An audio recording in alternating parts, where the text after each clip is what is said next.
यहाँ से देखो बच्चों, फर्स्ट पेज होगा आपके पास, निकाल लो। लिस्ट बाद में कितना होगा, ठीक है, फोटो तो बाद में करना। ऐसे दी हुई है, यहाँ डेफिनेशन लिखी हुई होगी बच्चों, आपके पास होंगे नोट्स। इसमें लिखा होगा coordination compounds are those addition molecular compound which retain their identity in solid state as well as in disorder state. जो बच्चों पता है क्या होंगे, किस फॉर्म में होंगे, ये इस तरह ब्रैकेट की फॉर्म में होंगे। किसकी फॉर्म में होंगे? ब्रैकेट की फॉर्म में। और फिर जब वो आयंस में टूटेंगे तो अपनी स्टेट को कंटिन्यू रखेंगे, पूरी तरह से आयंस में टूटेंगे नहीं। In these compound the central metal atom और ion is linked by ion और मॉलिक्यूल्स विद कोऑर्डिनेट बॉन्ड। जो सेंट्रल एलिमेंट होगा वो लिगेंड से सराउंड होगा, और उनके बीच में बॉन्ड कौन सा होगा बच्चों? बॉन्ड बताओ कौन सा होगा? कोवलेंट बॉन्ड नहीं, कोऑर्डिनेट बॉन्ड। कौन सा बॉन्ड होगा? Coordinate bond. अगर इतना समझ में नहीं आया तो इसको अच्छे से समझ लो, यहाँ से क्लियर कट पता लग जाएगा तुम्हें क्या बताना चाह रहे हैं। ये रहा देखो, यहाँ से क्लियर कट पता लग जाएगा। जो ये होता है इसको क्या बोलते हैं बच्चों? Counter ion. जो ये वाला होता है इसको क्या बोलते हैं? Central metal atom. और सेंट्रल मेटल एटम के साथ क्या होते हैं बच्चों? रीजेंट। और ये ब्रैकेट को क्या बोलते हैं? Coordination number. और या इसको क्या बोलते हैं? कोऑर्डिनेशन स्फीयर और एंटी। इसमें सारा कुछ देखो क्या क्या है इसमें, समझो सारा क्या क्या है। इस ब्रैकेट का नाम बताओ क्या होता है? कोऑर्डिनेशन स्फीयर, ठीक है। इसका नाम बताओ क्या होता है? यहाँ पे जो भी होगा सेंट्रल एलिमेंट, यहाँ पे Fe दे रखा था, क्या दे रखा था? Cn। ये लीजेंड्स है, ये कौन होते हैं बच्चों? लीजेंड्स। यहाँ क्या दे रखा था? K दे रखा था, ये पोटेशियम है। पोटेशियम यहाँ पे क्या है? एलिमेंट। मतलब कौन सा एलिमेंट हो गया हमारे यहाँ पे? पॉजिटिव आयन वाला। कौन सा हो गया? कैटायन। अगर यहाँ होता तो कौन सा होता? Negative ion. तो ये इसको काउंटर आयन बोलते हैं। क्या बोलते हैं? Counter ion. तो इस तरीके से होता है तो ये हो गया काउंटर आयन, ये हो गया सेंट्रल एलिमेंट, और ये क्या हो गया? Coordinate sphere. हाँ, नहीं पूरा तो होगा कोऑर्डिनेशन स्फीयर। और ये क्या होगा? लीजेंड्स। क्या बोलते हैं इनको? लीजेंड्स। हो गया क्लियर? इस तरीके से आपका बच्चों। उसके बाद देखो, एक तो होते हैं हमारे कॉम्प्लेक्स कंपाउंड। उसके बाद क्या आ जाता है हमारा कॉम्प्लेक्स कंपाउंड के बाद? Double salt. क्या बोलते हैं इसको? Double salt. Double salt. Double salt क्या होते हैं वो समझते हैं। डबल सोल्ट क्या होते हैं? These are the additional molecular compound which are stable in solid state. जो किस में स्टेबल होंगे बच्चों? सॉलिड स्टेट में तो होंगे, स्टेबल होंगे। वो कैसे थे सॉलिड स्टेट में? ये आयंस में टूट जाते हैं। किस में टूट जाते हैं बच्चों? आयंस में। इसका सबसे बेस्ट एग्जांपल कौन सा है? मोर सॉल्ट। ये देखो, अगर इसको हम H2 में डाल देंगे गेट डिसोसिएटेड, तो ये बच्चों पता है किस में टूट जाएगा? Fe2 positive, NH4 positive sulphate में। और जो कॉम्प्लेक्स कंपाउंड है क्या वो इस तरह से टूटते हैं क्या? वो नहीं टूटते। जो डबल सोल्ट और कॉम्प्लेक्स कंपाउंड में क्या डिफरेंस है वो समझते हैं। कॉम्प्लेक्स और डबल सोल्ट में क्या डिफरेंस होता है? मान लो ये आ गया कैल्शियम क्लोराइड, साथ में आ गया H2, ये डबल सोल्ट होते हैं। ये क्या होते हैं हमारे? Double salt. जो डबल सोल्ट होते हैं वो तो आयंस में पूरी तरह से डिकम्पोज हो जाते हैं। जो हमारा कॉम्प्लेक्स कंपाउंड है वो पूरी तरह से आयंस में नहीं टूटता। हो गया क्लियर? डबल सोल्ट बताइए सर दोबारा। ये रहा दो सॉल्ट इकट्ठे आ गए। अगर मान लो कि हम इसको H2 में आयंस में डिसोसिएट करेंगे ना, तो पूरी तरह से डिसोसिएट मतलब सर टूटना, पूरी तरह से टूट जाएंगे। कैसे वो समझो। सपोज करो ये ले लिया मैंने Al2O3 SiO2 2H2। ये सिलिका सैंड का है फॉर्मूला, ठीक है, क्ले है। अब इसमें क्या होगा? अगर इसको आयंस में तोड़ोगे ना तो Al2O3 अलग टूट जाएगा, SiO2 अलग टूट जाएगा, H2 अलग से टूट जाएगा। तीन अलग अलग हिस्से हो गए ना इसके। तो ये डबल सोल्ट है, पता लग गया? ये सोल्ट है, डबल सोल्ट। तो ये कॉम्प्लेक्स नहीं है, ये कॉम्प्लेक्स नहीं है। अगर कॉम्प्लेक्स होता तो कैसा होता बच्चों? ये वाला क्या टूटा था? क्या पूरी तरह से डिकम्पोज हुआ था? ये दो ही पार्ट में टूटेगा, एक तो पोटेशियम वाले आयन में और दूसरा किसमें बच्चों? इस आयन में। ब्रैकेट वाला जो है वो नहीं टूटेगा। आप ये चीज़ नोटिस कर लो। कोऑर्डिनेशन स्फीयर में ये कोऑर्डिनेशन स्फीयर ये अलग रहेगी, ये अलग अलग हिस्सों में नहीं टूटेंगे। इसको चाहे किसी में डिजोल्व करो। तो ये आ गया difference between complex and double salt. एक तो मान लो चार लोग इकट्ठे खड़े हैं, ठीक है, तो चारों अलग अलग में टूट गए, तो वो कॉम्प्लेक्स बना रहे हैं क्या? नहीं, वो बना रहे हैं डबल सोल्ट। और ये कुछ इस तरह से हैं कि दो तो कभी भी नहीं टूट सकते, इतना हिस्सा तो कभी भी नहीं टूटेगा, ये वाला हिस्सा टूट सकता है। तो उन कंपाउंड को हम क्या बोलेंगे? कोऑर्डिनेशन कंपाउंड या कॉम्प्लेक्स कंपाउंड। आगे समझ में? ठीक है। अब देखो नेक्स्ट लाइन क्या है इसके अंदर।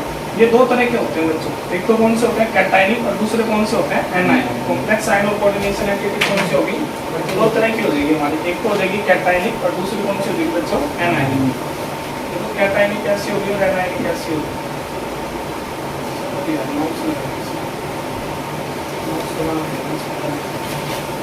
माउस पूरा बना दीजिए यहाँ पे, अच्छा सर। बस यहाँ से हो तो यहाँ ये ना कॉम्प्लेक्स आयन में बच्चों दो तरह के हैं। कौन कौन से हैं कॉम्प्लेक्स आयन में कोऑर्डिनेशन एंटिटी? एक तो होती है कैटायनिक, दूसरी कौन सी होती है एनायन। ब्रैकेट के ऊपर बताओ कैसा चार्ज है? पॉजिटिव तो कैटायनिक, अगर नेगेटिव चार्ज होगा तो कैसी हो जाएगी? एनायन। आगे समझ गए? तो जो हमारे terms related to coordination compound है उसमें सबसे पहले हम पढ़ रहे हैं ब्रैकेट वाले। ये होते हैं, इसको क्या बोलते हैं? Coordination sphere. कोऑर्डिनेशन स्फीयर दो टाइप के होते हैं, या तो कैसा होता है बच्चों? कैटायनिक, या कैसा होता है? एनायन। अगर ब्रैकेट के ऊपर पॉजिटिव चार्ज है तो कैटायनिक है, और नेगेटिव चार्ज है तो कैसा हो जाएगा? एनायनिक। हो गया क्लियर? आसान है बिल्कुल ही। ठीक है, अब उसके बाद देखो नेक्स्ट क्या है? सेंट्रल एटम और आयन। क्या है? सेंट्रल एटम और आयन। क्या होता है सेंट्रल एटम और आयन? एटम वो एटम होता है जो कहाँ पे होता है? जो सेंटर में fix number of ions group और आर बाउंड, जिसके अंदर क्या होते हैं? फिक्स नंबर ऑफ एटम्स और ग्रुप इससे बाउंड होते हैं, उसको हम क्या बोलते हैं? Central atom ion. बंदे ही होना metal. It is generally transition element और इनर ट्रांजिशन एलिमेंट। ज्यादातर ये कौन सा होगा बच्चों? हमने डी एंड एफ में किया था। डी ब्लॉक एलिमेंट कौन सा हुआ है? वरना कौन सा ब्लॉक का एलिमेंट हुआ है? यहाँ ब्रैकेट वाले में अगर आप चेक करोगे यहाँ पे हमेशा कौन सा ब्लॉक का एलिमेंट मिलेगा? D block. रीजन बताए थे उसके, किन कॉम्प्लेक्स कंपाउंड बनाता है? वैलेंसी का वेरिएशन बहुत ज्यादा होता है। इसका वेरिएशन ज्यादा होता है वैलेंसी। आगे समझ में, जिसकी वजह से ये कैसा होता है बच्चों? ये बोलो बी ब्लॉक की यूज होता है, एस ब्लॉक यहाँ पे यूज नहीं हो जाती। अब लीजेंड्स कौन से होते हैं? लीजेंड्स वो होते हैं जिनके पास लोन पेयर होता है इलेक्ट्रॉन का। क्या होता है बच्चों? जिनके पास लोन पेयर होता है उनको बोलते हैं लीजेंड्स। ठीक है, जो कौन सा बॉन्ड बनाएंगे? पेज नंबर 2 पे मिलेगा आपको। ये सारा एनसीईआरटी में से दे रखा है, ये सारा मटेरियल। ठीक है, तो जिसमें से पेपर है आपको गारंटीड है, जिसमें ये नोट्स ही पढ़ लें 90% आराम से आने में, 100 में से 90 आराम से उनकी 70 में 60 की तो गारंटी बोर्ड ही देते हैं कि भाई इस एनसीईआरटी में से अगर आप करवाओगे तो एनसीईआरटी नोट सही है। ठीक है, ISI मान legends is electron donating species. बस ये टाइप है वो है डिटेल हो जाता है। ठीक है, इसमें राइटिंग की भी दिक्कत नहीं हुई बच्चों को। Legends is electron donating species. Legends क्या होते हैं? इलेक्ट्रॉन डोनेटिंग होते हैं। सेंट्रल एटम को इलेक्ट्रॉन डोनेट करते हैं और वन पेयर करते हैं। आर ऑफ फॉलोइंग टाइप कौन कौन से होते हैं? यूनिडेंटेड कौन से होंगे? जो एक ही तरफ से लग सकते हैं। ये H2 एक ही तरफ से लग गया ऑक्सीजन में, नाइट्रोजन की तरफ से एक ही तरफ से लग गया। It is a ligand which has one donor site, जिसमें एक ही डोनर साइट होगी। डोनर साइट मतलब जो दे सकता है। The ligand bound to metal ion through a single donor site. जैसे फॉर एग्जांपल मान लो Fe है, अगर इसके अराउंड H2O आया तो हम ऐसे लिखेंगे OH2। वो एक ही साइड से एक ही तरीके से अटैच हो सकता है। ऐसा तो नहीं है ना, दो की तरीके से तो नहीं लग सकता ना, एक ही तरीके से लग सकता है। तो इसलिए हम इसको क्या बोलेंगे? यूनी मतलब वन से रिलेटेड। ठीक है, और डाइडेंटेट होगा तो बच्चों दो तरह से लग सकता है। दो तरह से कैसे लग सकता है? देखो ये ना, एक इधर से एक इधर से, या एक इधर से एक इधर से। तो ये कौन से हो जाएंगे बच्चों? डाइडेंटेट। तो लीजेंड्स कई तरह के होते हैं, मोनोडेंटेट और दूसरा कौन सा होता है बच्चों? डाइडेंटेट। अब पॉलीडेंटेट कैसा होगा बताओ? पॉलीडेंटेट कैसा होगा? नाम से पता लग रहा है। हाँ, जो दो या दो से ज्यादा जगह से अटैच हो जाएगा सेंट्रल एलिमेंट से। ये बताओ कितनी जगह से अटैच हो सकता है? पॉलीडेंटेट किससे बताओ कितनी साइट है अटैच होने की? दो से ज्यादा, 4 साइट है अटैच होने की। ठीक है, तो या तो इसको टेट्राडेंटेट बोल सकते हो। पॉलीडेंटेट में 2 से ज्यादा हो सकता है, 3 भी हो सकता है, 4 भी हो सकता है, 5 भी हो सकता है। इसमें जो एग्जाम्पल दिया वो कितनी साइट का दे रखा है? 4 साइट का। It is the ligand which have a several donor site. Ethylene diamine tetraacetate, इसका फॉर्मूला ये EDT ये बोलते हैं इसको। इथाइलिन, ये रहा इथाइलिन, इसको देख के बोल दिया। डाइअमीन नाइट्रोजन को देख के, टेट्राएसीटेट 4 बार है ना ये, इसलिए EDT ये फुल शॉर्ट फॉर्म है उसकी। Ethylene diamine टेट्राएसीटेट। हो गया क्लियर? EDT ये क्या होता है यहाँ पे? ये रहा इट्स हेक्साडेंटेट लीजेंड। कैसा डेंटेट दे रखा है? तो हेक्साडेंटेट बता रहा है, कह रहे हैं 6 तरफ से लग सकता है, 4 इधर से 2 इधर से। हो गया क्लियर? हेक्साडेंटेट का मतलब क्या हुआ? कितनी तरफ से लग सकता है? 6 तरफ से। ठीक है, 4 तो यहाँ दिख रही है, 2 साइड ये होंगी नाइट्रोजन वाली, इसलिए तो 6 हुए ना। नेक्स्ट देखो क्या है? एमीडेंटेट। अब ये देखो एमीडेंटेट और ये वाली साइड का क्या मतलब है? एक होता है चिलेट्स, आएगा अभी ये दो तरह के आगे बच्चों इसमें एमीडेंटेड कौन से होंगे जो एक ही तरफ से दोनों तरफ से लग सकते हैं. These are the monodentate ligand which can ligand through two different side. कैसे एन की तरफ से भी लग सकता है और ओ की तरफ से. बनाएगा तो एक ही तरफ से या तो एन अटैच हो जाएगी या ओ अटैच हो जाएगी या तो इधर से बॉन्ड बना ले या इधर से बना ले. बनाएगा एक ही. एनओ बताओ कितने बॉन्ड बना सकते हैं. एनओ इसके साथ सेंट्रल एलिमेंट के साथ एक ही तरफ से बनाएगा या तो इधर से बना लेगा या ओ की तरफ से बना लेगा. जब दोनों तरफ से बना सकते हैं ना जिसको दोकड़ा बोलते हैं वो आएगी उसको बोलेंगे ambidentate ligand. These are the monodentate ligand which can ligate through two different sides. N की तरफ से भी ओ की तरफ से. ये वाला बताओ बताया था थायसाइनाइडो बताया था. थायसाइनाइडो ये दो तरफ से अटैच हो सकते हैं. एक सल्फर की तरफ से दूसरा नाइट्रोजन की तरफ से. एक सल्फर की तरफ से दूसरा नाइट्रोजन. सल्फर की तरफ से अटैच होगा तो क्या बोलेंगे इसको थायसाइनाइडो. और एन की तरफ से अटैच होगा तो आइसोथायोसाइनाइडो. अब ये देखो एस की तरफ से थायो आएगा एन की तरफ से आइसो. एस आइसो में चलिए ना. ये देखो क्या आएगा चिलेटिंग लीजेंड्स डाई और polydentate ligand cause cyclization around the metal. अगर पूरी साइकिल बना ले कैसी बना दे बच्चों पूरी साइकिल बना दे. ठीक है. अगर दो या दो से ज्यादा साइड से अटैच हो गए तो उसको हम क्या बोलेंगे बच्चों चिलेटिंग लीजेंड्स. मान लो ये सेंट्रल एलिमेंट है और इसके अराउंड 1 2 3 4 एक लीजेंड्स ही हुए सारी साइड. तो इस तरह का लीजेंड कौन सा हो जाएगा बच्चों चिलेटिंग. क्या बोलते हैं इनको चिलेटिंग लीजेंड. और इस इफेक्ट का नाम क्या होता है चिलेटिंग इफेक्ट. ये रहा stabilization of coordination compound due to chelation is known as chelate effect. एक सेंट्रल एलिमेंट है उससे कई तरह से अटैच हो गए लीजेंड्स. ठीक है. तो उसको हम क्या बोलेंगे इस इफेक्ट को बोलेंगे चिलेट इफेक्ट. जिसकी वजह से वो कंपाउंड कैसा हो जाएगा बच्चों स्टेबल हो जाएगा. कैसा हो जाएगा अब घर पे जाकर रीड करोगे ना इसी में से कर देना साथ ही साथ. ठीक है. आगे देखो हालांकि छोटी छोटी बातें हैं इतनी ज़्यादा जरूरी नहीं है. जो काम की है वहाँ से मैंने स्टार्ट करवा रखा है. लेकिन ये कोऑर्डिनेशन नंबर बताओ क्या होता है. Number of legends. एक सेंट्रल एलिमेंट के अराउंड कितने लीजेंड्स हैं उसको हम क्या बोलेंगे बच्चों कोऑर्डिनेशन नंबर. ये रहा. It is defined as the number of coordinate bond form by central metal atom with the ligand. एक लीजेंड के साथ कितनी बार वो उसने बॉन्ड बना रखा है कितने सराउंड कर रखा है उसको क्या बोलेंगे कोऑर्डिनेशन. कोऑर्डिनेशन का मतलब बताओ क्या होता है कोऑर्डिनेशन. बॉन्ड है सर ये. अरे कोऑर्डिनेशन का मतलब होता है कि सराउंड घेरना एक तरीके से. एक चीज़ को कितने बंदे घेरते हैं उसके लिए आता है कोऑर्डिनेशन. हम नहीं जाते हमारे साथ कोऑर्डिनेट करो कोऑपरेट करो तो वहाँ नंबर आता है कोऑर्डिनेशन. ये ना. अब इसका बताओ कोऑर्डिनेशन नंबर कितना होगा बच्चों. प्लेटिनम के अराउंड कितने क्लोरीन है 6 तो 6 आ गए. इजी है बिल्कुल कोऑर्डिनेशन नंबर निकालना. 6 है ना यहाँ पे. तो ये आ गया कोऑर्डिनेशन नंबर 6. तो in case of monodentate legend तो कोऑर्डिनेशन नंबर किसके इक्वल आएगा नंबर ऑफ लीजेंड. आगे समझ में. और पॉलीडेंटेड लीजेंड से कोऑर्डिनेशन नंबर आएगा नंबर ऑफ लीजेंड इनटू में डेंसिटी कितनी बार वो अटैच है. देखो कैसे मान लो ये आ गया प्लेटिनम इसके अराउंड Cl ना हो के इथाइलिन डाइअमीन होता ये चीज आती है. यहाँ से CH2 और CH2 ले लेता हूँ इसको हटा देता हूँ. अब ये बताओ इसका कितना कोऑर्डिनेशन नंबर है. लीजेंड कौन सा है डाइडेंटेड. ठीक है. तो कोऑर्डिनेशन नंबर 2 माना जाएगा. एक तरफ से ये. तो उसके लिए फॉर्मूला बता रहे हैं कोऑर्डिनेशन नंबर किसके बुलाएगा नंबर ऑफ लीजेंड डेंसिटी कितनी तरफ से वो अटैच हो सकता है. डेंसिटी कहाँ से. डेंसिटी मतलब कितनी तरफ से वो अटैच हो सकता है. एक तरफ से दो तरफ से तीन तरफ से. नेक्स्ट देखो कोऑर्डिनेशन स्फीयर. कोऑर्डिनेशन स्फीयर क्या थी बताओ. सर वो ब्लैक आ रहे हैं समझ में नहीं आ रहा. सारा ऊपर से तो नहीं जा रहे हैं ना. पता लग रहा है कुछ. कोऑर्डिनेशन स्फीयर ब्रैकेट का नाम होता है कोऑर्डिनेशन स्फीयर जिसके अंदर क्या होता है बच्चों सेंट्रल आयन होता है. क्या होता है सेंट्रल आयन होता है और लीजेंड्स होते हैं वो सारे किस में होते हैं बच्चों स्क्वायर ब्रैकेट में होते हैं. उसको हम क्या बोलते हैं coordination sphere. Ionizable group return outside the bracket known as counter ion. इसको तो बोलते हैं कोऑर्डिनेशन स्फीयर और इसके बाहर जो होता है उसको क्या बोलते हैं काउंटर आयन. या तो वो पॉजिटिव होगा काउंटर आयन या कैसा होगा नेगेटिव. इन दोनों के अलावा जो बाकी बच गया उसको हम क्या बोलते हैं कोऑर्डिनेशन.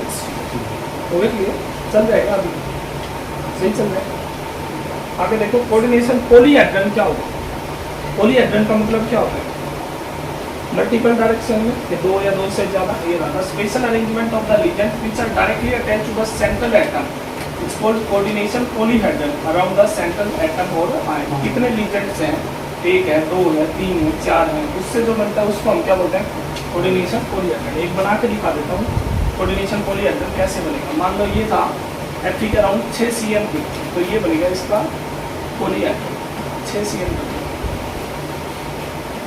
4 5 और 1 पता लग गया क्या होता है? आसान। कोऑर्डिनेशन पॉलीहेड्रल क्या है? ब्रैकेट के अलावा हटाते हैं, अगर ब्रैकेट में दिखाओगे तो ये कोऑर्डिनेशन स्फीयर बन गया FeCN6, इसको हम कोऑर्डिनेशन स्फीयर बोलते हैं। और सब ये जो इसका डायग्राम हुआ है, हाँ, ये पॉलीहेड्रल बन गया पूरा। अब पॉलीहेड्रल में कैसा हो सकता है? अलग अलग से बता रखे हैं मैंने तुम्हें, क्या क्या बताई थी? कल बताई थी। ट्राइगोनल, बाइपिरामिडल हो सकता है, स्फेरोप्लेनर हो सकता है, ऑक्टाहेड्रल हो सकता है। हो गया क्लियर? कुछ भी नहीं है। पॉलीहेड्रल का क्या मतलब है? पॉलीहेड्रल का मतलब एक सेंट्रल एलिमेंट के अराउंड नंबर ऑफ कौन है, ये नंबर ऑफ रीजन को दर्शाना, दिखाना, इसको हम क्या बोलते हैं बच्चों? पॉलीहेड्रल।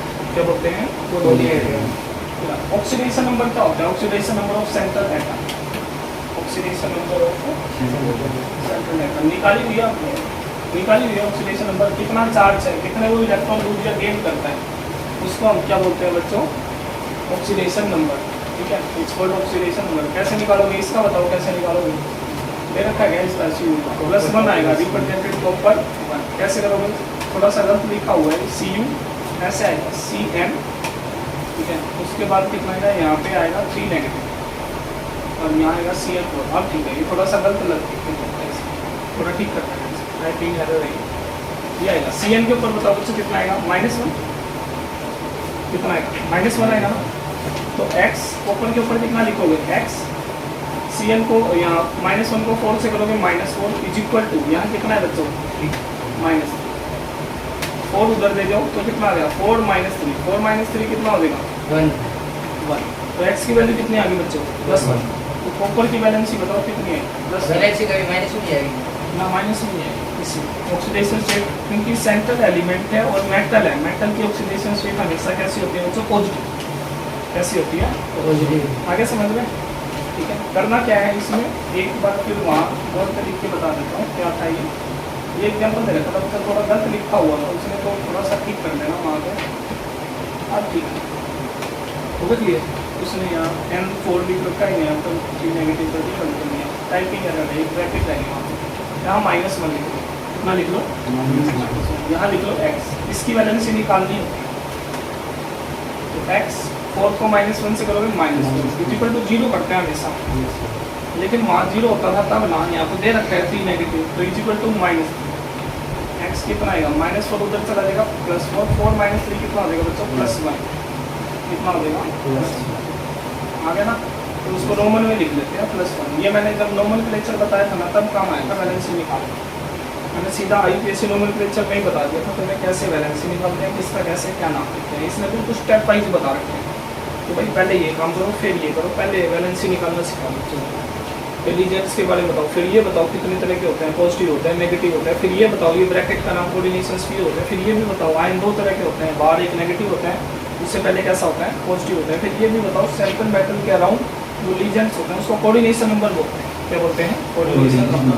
फिर ये भी बताओ जो सेंट्रल एलिमेंट है वो हमेशा डी ब्लॉक का ही होगा। कैसा होगा? हालांकि हमने ये पहले से कर रखे हैं। ये 2 तरह के कॉम्प्लेक्स है बच्चों, टाइप्स ऑफ कॉम्प्लेक्स। कौन से? होमोलैप्टिक और कौन सा हो जाएगा? हेटेरोलैप्टिक। साफ साफ पता लग रहा है होमोलैप्टिक में कैसे होंगे? सेम रीजन्स होंगे, और हेटेरोलैप्टिक में कैसे होंगे बच्चों? Different type. यही होता है homoleptic complex in which the metal atom और ion link to only one kind of donor atom. Only कितना आ जाएगा बच्चों? 1 kind of donor atom. NH3 है यहाँ पे ओनली, यहाँ पे NH3 भी और क्या कौन है बच्चों? क्लोरीन। तो 2 तरह के डोनर एटम होंगे, NH3 भी और क्लोरीन। तो इनको हम क्या बोलेंगे? हेटेरोलैप्टिक। कैसा बोल देंगे? हेटेरोलैप्टिक। 2 तरह के डोनर एटम कौन कौन से हैं? होमोलैप्टिक और हेटेरोलैप्टिक। बिल्कुल ईजी है, आया कुछ समझ गए? नहीं बताऊंगा। होमो और हेटेरो में देखो क्या डिफरेंस होता है, तुमने बताना है होमो है या हेटेरो है। CU है या H2O आ गया 4 टाइप। ये बताओ कैसा? एक ही तरह का लीजेंड है इसका नाम H2 है। अगर मान लो ऐसा आ जाता कॉपर है, कुछ H2 आ गए, कुछ क्लोरीन आ गए, इस तरह का आ जाता है। H2 भी सराउंड कर रहा है, क्लोरीन भी सराउंड कर रहा है, ये कौन सा हो जाएगा? हेटेरो। पता लग गया? होमोलैप्टिक और हेटेरोलैप्टिक। ठीक है, नेक्स्ट आ जाए बच्चों level and inert complex. Inert complex कौन सा होता है? इसका चार्ज कितना होगा? इनर्ट होगा। इनर्ट मतलब जी कितना आ जाएगा? 0। ये लेवल और इनर्ट कॉम्प्लेक्स कौन से हो जाएंगे? Complex in which the legend substitution is fast. तो फास्ट होंगे वो तो कौन से हो जाएंगे? Level. In which legend substitution is slow, उसको क्या बोलेंगे? इनर्ट। ऐसा बोलेंगे इनर्ट। जैसे मान लो जो सेंट्रल एलिमेंट है उसके अराउंड जो लीजेंड्स है वो फास्टली अटैच हो गए इससे, जो लीजेंड्स है बाहर से आए वो इससे फास्टली अटैच हो गए, तो वो कौन सा कॉम्प्लेक्स बनेगा? लेवल। और अगर स्लोली अटैच हुए तो कौन सा हो जाएगा बच्चों? इनर्ट। कैसा हो जाएगा? इनर्ट। आया कुछ समझ में? ठीक है, एक दो बार और करेंगे तो आसानी से आ जाएगा। नेक्स्ट है बच्चों effective atomic number. Effective atomic number किसका होना चाहिए? यहाँ एटॉमिक नंबर वाला है कोई एलिमेंट हमारे पास? एक ही है, क्या नाम है? Central element. क्या नाम है? Central element. आप लोगों को सबसे पहले ये पता होना चाहिए बच्चों, जो केमिस्ट्री का पेपर है वो हमेशा एनसीईआरटी में से बनता है। इवन अगर आप है ना नीट और जेईई की भी तैयारी कर रहे हो ना तो केमिस्ट्री की खास बात है वो एनसीईआरटी को फॉलो दोनों में फिर दोनों। सीबीएसई में तो बिल्कुल पेपर केमिस्ट्री का थोड़ा सा फिर भी रफ एंड टफ बनते हैं, सीबीएसई में तो बहुत ज़्यादा ईजी बनता है। केमिस्ट्री का जो पेपर है सीबीएसई में फिर भी थोड़ा सा बच्चे क्या देते हैं सर्टिफिकेट का, वो उनके लेवल के अकॉर्डिंग टिपिकल होता है। जैसे सीबीएसई वाले ज़्यादा मेहनत करते हैं तो उनको ज़्यादा आसान लगता है।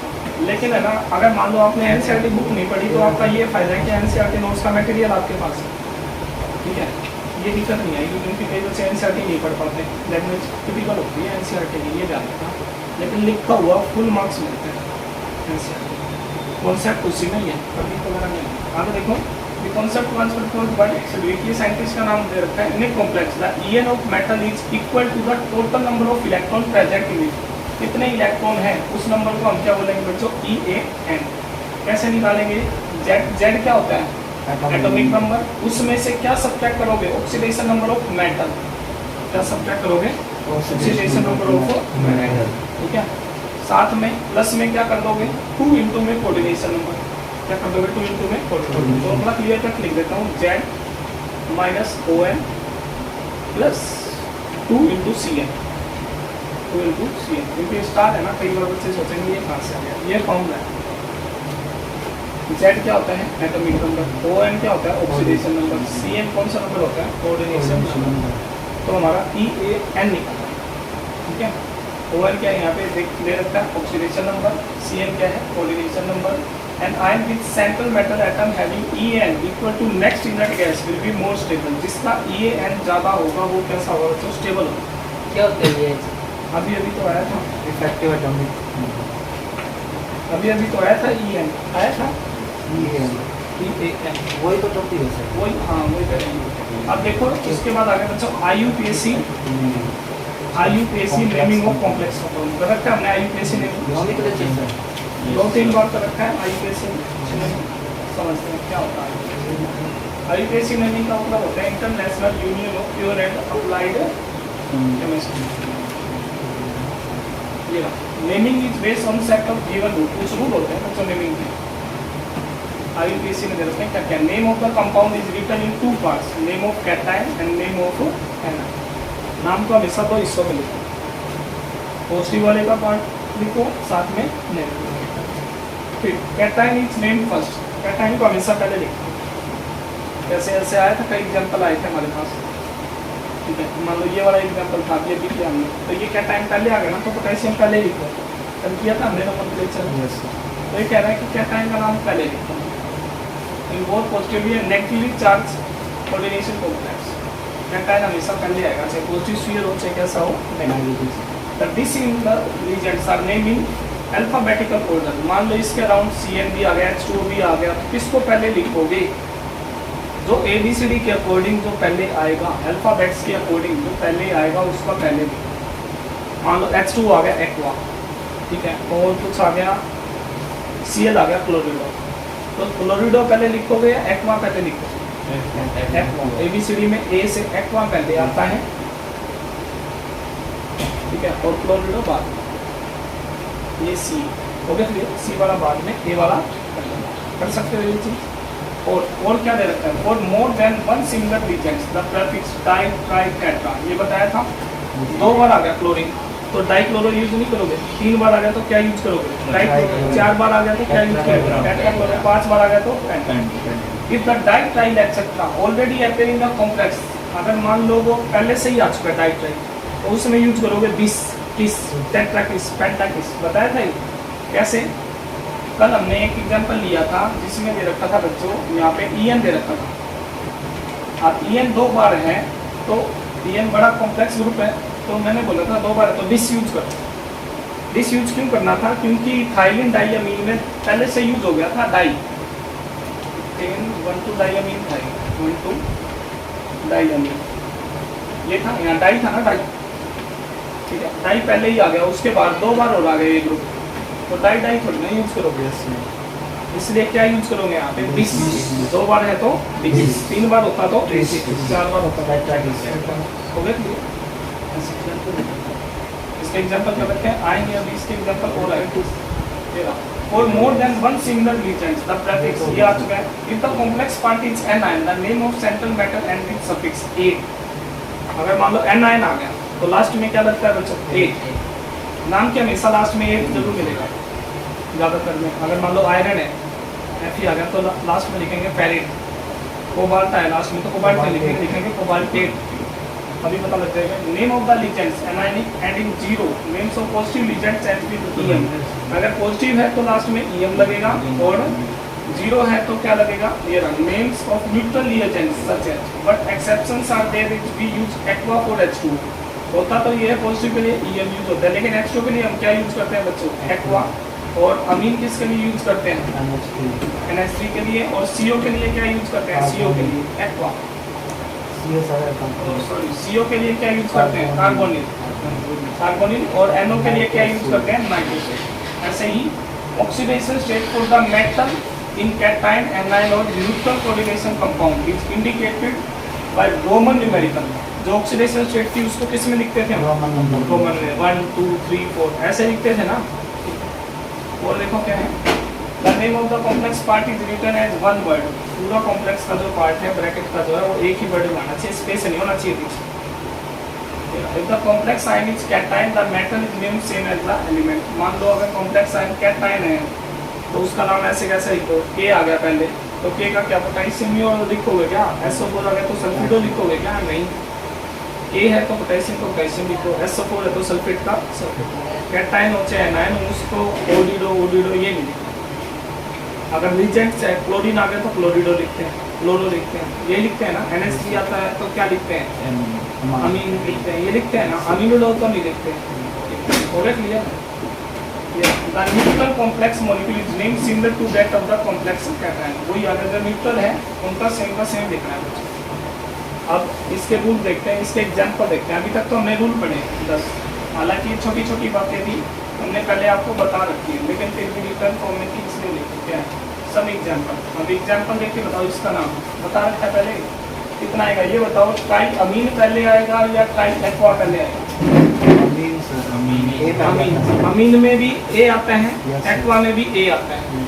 आप क्या करें, अगला लेटर देखो, अमीन का M, ठीक है, और एक्वा का Q पहले आता है, M पहले आता है, M। इसलिए इसने क्या लिखा? ट्राई अमीन पहले लिखा, ट्राई क्लोरो बाद में लिखा।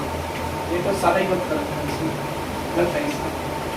ट्राई क्लोरो नहीं आएगा यार, ट्राई एक्वा है, ट्राई एक्वा। फिर क्या आएगा? Cl है तो क्या आएगा? क्रोमियम। और लास्ट में Cl आ गया तो क्या आ गया? क्लोराइड। समझे बात को? थोड़ा सा गड़बड़ है इसमें, ठीक कर देना। नाम में गलती दे रखी है। 3 बार NH3 है, 3 बार क्या है बच्चों? NH3 तो ट्राइअमीन, और 3 बार ही H2O था तो ट्राई एक्वा, ट्राई एक्वा। अब Cr था तो क्या आएगा? क्रोमियम, और Cl था तो क्या आएगा? क्लोराइड। और ऑक्सीडेशन स्टेट देखो कैसे निकालोगे? 0 0 -1। तो इसके ऊपर लिख लो x, 3 को -1 से करोगे -3 इक्वल टू 0। तो x कितना आ गया बच्चों? 3 आ जाता तो कितना निकलेगा? 1 2 3 रोमन में 1 2 आ गया समझ में? अगला एग्जांपल करोगे, बिल्कुल सिंपल था ये हमने आईपीएससी नोमेनक्लेचर कर रखा है इसका।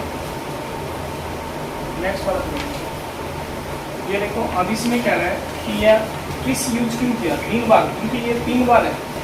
और ये वाला इस पूरे का नाम क्या बच्चों, इथेन 1,2 डाइअमीन क्या नाम है इसका, हाँ इथेन 1,2 डाइअमीन। डाई पहले ही आ गया ना यहाँ पे, तो ये 3 बार था तो ट्रिस यूज कर दिया।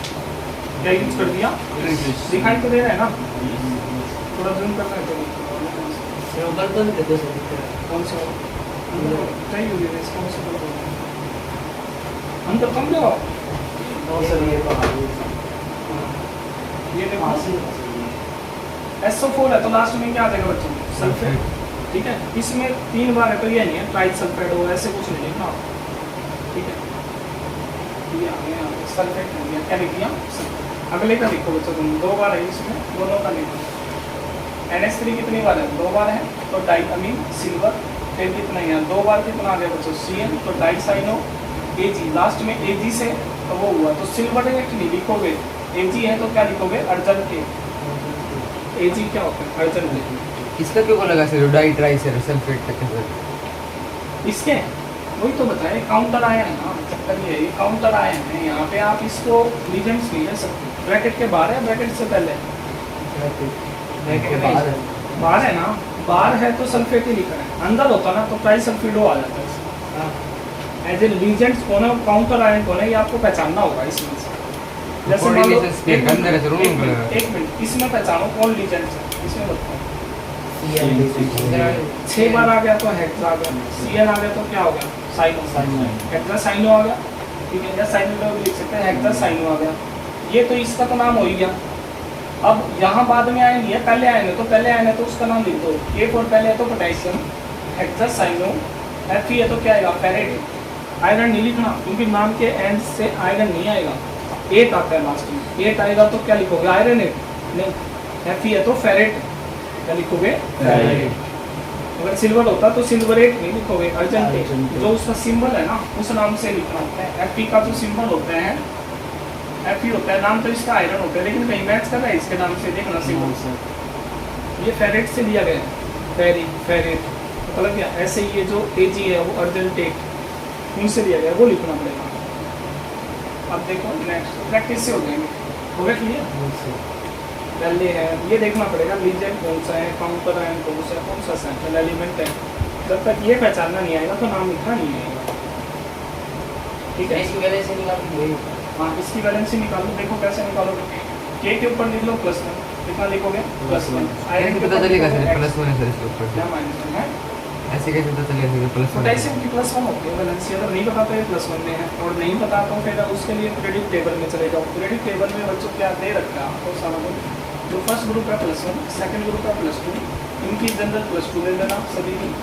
यहाँ से फिर स्टार्ट करो +3 +4, फिर +4 के बाद फिर नेगेटिव में चले जाओ, -3 -2 -1 0। नॉर्मल गैस की सब 0 होती है। हाँ सारे पूरी पीरियडिक टेबल की आ जाएगी, इस फैमिली की भी आ गई, इसकी भी आ गई, इसकी भी आ गई। पोटेशियम इस फैमिली से बिलोंग करो +1। मान लो कैल्शियम होगा तो +2। ये वैलेंसी तो सभी की याद कर ही लो बच्चों, लगभग कम से कम 15-20 याद करेंगे, ज़्यादा नहीं। पोटेशियम हो गया, एक फैमिली की पता लगी ना, हाइड्रोजन की +1, लिथियम की +1, सोडियम की +1, पूरी फैमिली कर लो। एलिना की तरफ से बढ़िया +1। मान लो बेरिलियम की +2, बेटा मांगे कार्बन को बाप लो सारा +2।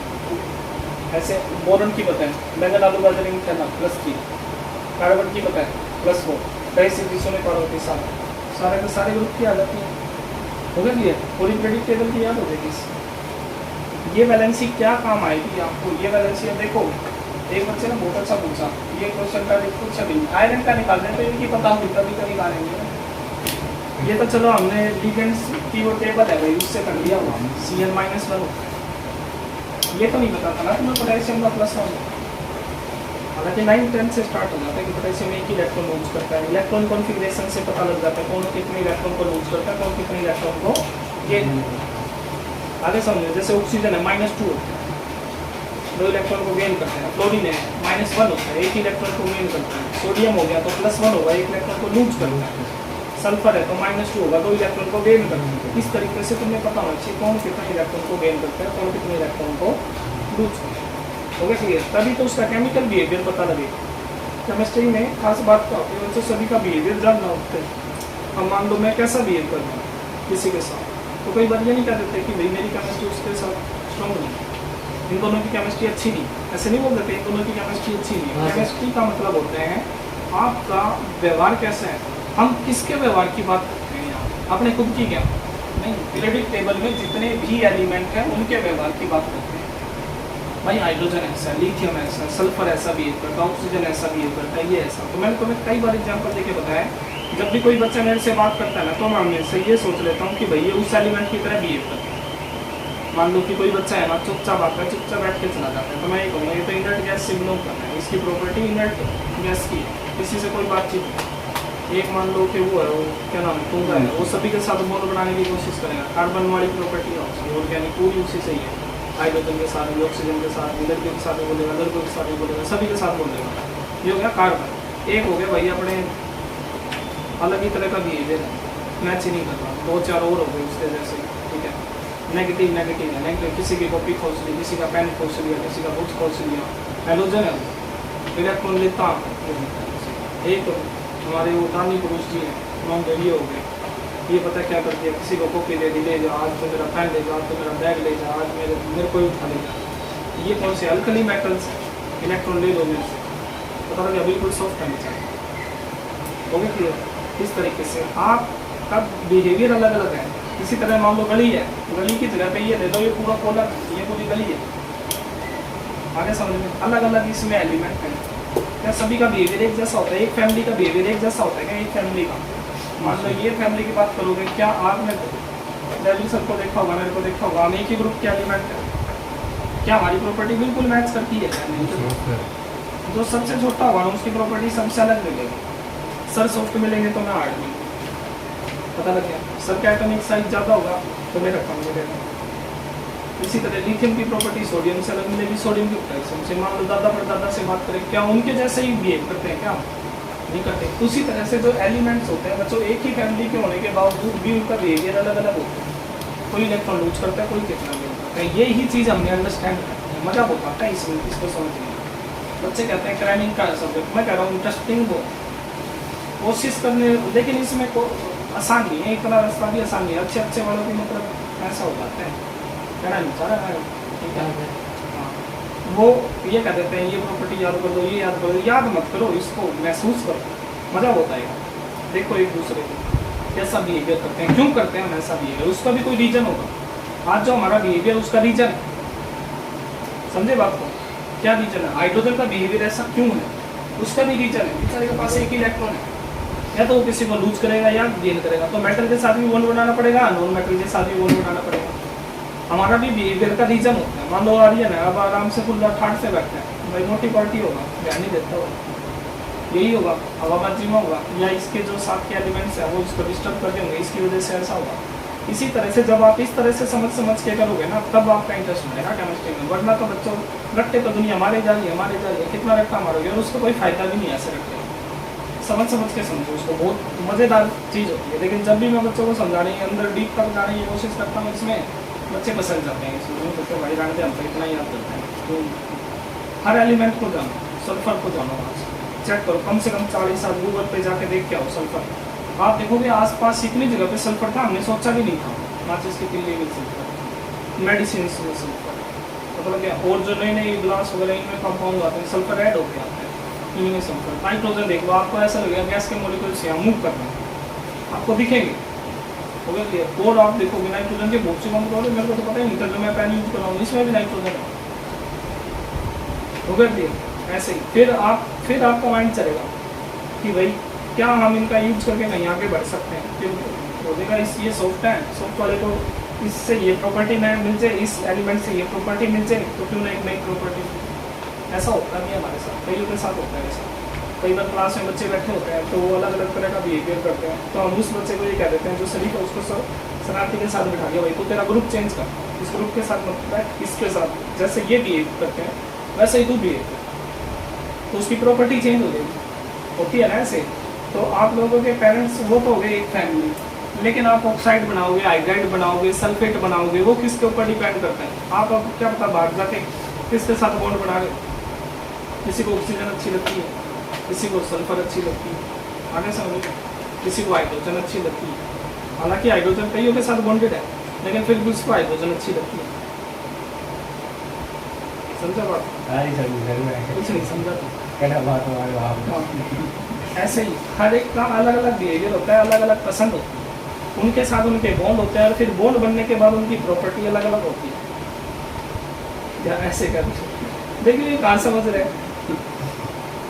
पता नहीं कहाँ हाइड्रोजन का बॉन्ड सबके साथ होता है। कई होते हैं, कईयों का बॉन्ड कईयों के साथ होता है, कईयों का कईयों के साथ नहीं होता। पहली पसंद कर रहे हैं। वो अपना अपना बिहेवियर होता है भैया।